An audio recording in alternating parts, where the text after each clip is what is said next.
জাপানে যেতে যে টাকা লাগে সৌদি আরবে সেরকম টাকাই লাগে। অনেক অনেক কথা আপনাদের বলবে। সৌদি আরবে অন্তত 40-50 জন যারা হোটেলে কাজ করে সবার সাথে আমি কথা বলেছি, এভারেজে 7-8 লক্ষ টাকা লাগে। জাপানে ওরকম টাকাই লাগে। কিন্তু জাপানে যে বেতনটা পাওয়া যায় সেটা সৌদি আরবের বেতনের প্রায় 10 গুণ। তাহলে তো আমাদের অনেক বেশি জাপান সেন্ট্রিক হওয়া উচিত ছিল। কেন হয় না? সিম্পল একটা জিনিস হচ্ছে, সৌদি আরবে যেতে কোনো স্কিল লাগে না, ওদের ল্যাঙ্গুয়েজও লাগে না। জাপানে যেতে স্কিল লাগে, ল্যাঙ্গুয়েজ লাগে, এই একটাই ব্যারিয়ার, আর কিছুই নাই। এখন আমরা যখন লুৎফি ভাই খুব কারেক্টলি বলেছেন যে ওখানে ডিমান্ড আছে, ওদের একটা মানে ডেমোগ্রাফিক ব্যাপার আছে, ওদের পপুলেশন, এইজিং পপুলেশন অনেক বেশি। জাপানিদের মধ্যে, কোরিয়ানদের মধ্যে আমি দেখেছি ওরা বিয়ে তো করতে চায় না, বাচ্চা না অত দূরের কথা, বিয়ে করতে চায় না। সেটা আরো দিনে দিনে সংকট বাড়বে। সো ওদের যে ডিমান্ডটা আরো বাড়বে দিনে দিনে। এখন আমাদের কি সাপ্লাই আসলে আছে? সাপ্লাইটা কি জিনিস? আমার কাছে অদক্ষ শ্রমিক আছে, ল্যাঙ্গুয়েজ শিখছে অনিচ্ছুক লোকজন আছে, সেটা কি সাপ্লাই হলো? তাহলে আমার সমস্যার সমাধান তো একটাই, সেটা হচ্ছে আমাকে সাপ্লাই সেক্টরে দেখতে হবে। সাপ্লাই সাইডে যারা আছে তাদেরকে ওই ডিমান্ড অনুযায়ী প্রিপেয়ার করতে হবে, তাকে ল্যাঙ্গুয়েজ স্কিলটা করাতে হবে, তাকে আপনার প্রফেশনাল কাজের স্কিলটা ডেভেলপ করাতে হবে। আমি একটা ডেটা দেখেছি, আপনার 1 বছরে কনস্ট্রাকশন খাতে 1200 লোকের ডিমান্ড ছিল। যখন স্কিল টেস্ট দিতে গেছে সেখানে আসছে 50 জন, পাস করেছে 5 জন।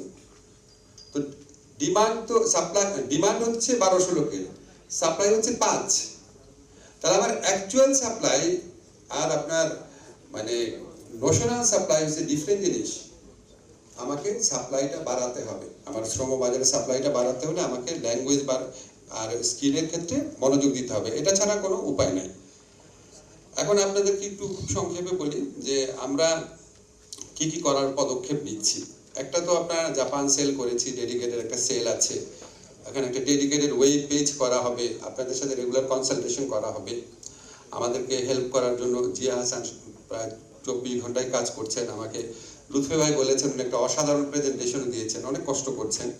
তো এখানে উনি এটা ওয়েব পেজ ডেভেলপমেন্ট করার ক্ষেত্রেও সহযোগিতা করবেন।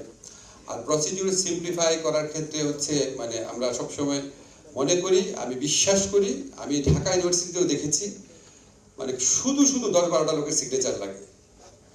10-12টা একটু উত্তেজনাবশত বললাম, 3-4টা লোকের সিগনেচার লাগে। আর সরকারি কাজে 10-12টা লোকের সিগনেচার লাগে, কোনো দরকারই নাই।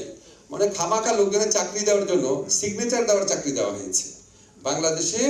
আপনারা বিশ্বাস করেন, আমি একদম অনেস্টলি বলি আপনাদের, আমার ইউনিভার্সিটিতে 35 জন ফুল টাইম টিচার ছিল। আমি আপনাদেরকে নিশ্চিত করে বলি 15 জন দিয়ে কাজ, 20 জন দিয়ে কাজ করা সম্ভব ছিল। 15 জনকে এমনি চাকরি দেওয়া হয়েছে। আওয়ামী লীগ, বিএনপি আপনার টিচার কত বেশি রিক্রুট করা যায় সেই চিন্তা থেকে। সরকারি চাকরিতে প্রত্যেকটা অফিসে যখন আমি যাই বলে যে আমাদের সমস্যা কি, গাড়ি নাই, কম্পিউটার নাই, স্পেস নাই, লোক নাই, আরো চাকরি দরকার। আসলে পুরা মিথ্যা। যত লোক আছে তার 50% লোক সত্যি আন্ডার ওয়ার্ক থাকে, কাজ করে না, বসে থাকে। এখন খুবই আনন্দিত হলে দেখা যাবে। যাই হোক, এখন আমরা যেটা করছি প্রসিডিউর সিম্পলিফাই করলে সমস্যা প্রবলেমটা কি? প্রসিডিউর কেন সিম্পলিফাই করতে চাই না? প্রসিডিউর সিম্পলিফাই করলে আপনি প্রশ্ন তুলবেন, তাহলে এই লোকগুলোর চাকরিতে আছে কেন? প্রসিডিউরকে জটিল আর লেন্দি করেই হচ্ছে খামাখা লোকজনকে চাকরি দেওয়ার জন্য। 10-12টা জায়গা যাবে, 10-12টা লোক সাইন করবে, আর দুর্নীতি করার জন্য। প্রসিডিউর সিম্পল করে দিলে দুর্নীতি থাকে না, অপচয় থাকে না। আমরা সিঙ্গাপুরের ক্ষেত্রে দেখেছি, আমাদের অনেক ধরনের প্রসিডিউরাল মানে লুপহোল ছিল। সিঙ্গাপুর একটা অত্যন্ত অসাধারণ আপনার তথ্য প্রযুক্তির দেশ, সমস্ত কিছু রেকর্ডেড। তা আমার এখান থেকে এত কিছু চেক করার কি আছে? আপনাদেরকে গ্যারান্টি দিচ্ছি জাপানের ক্ষেত্রেও আমরা লুৎফি ভাইয়ের পরামর্শ নিব, জিয়ার পরামর্শ নিব, আমাদের মিনিস্ট্রি কর্মকর্তা আছেন অনেক দক্ষ, যত সিম্পলিফাই করা যায়। আমাদের এন্ড থেকে দরকার হলে কোনো প্রসিডিউরই রাখবো না, ওটা জাপানের এন্ডে দেখবো।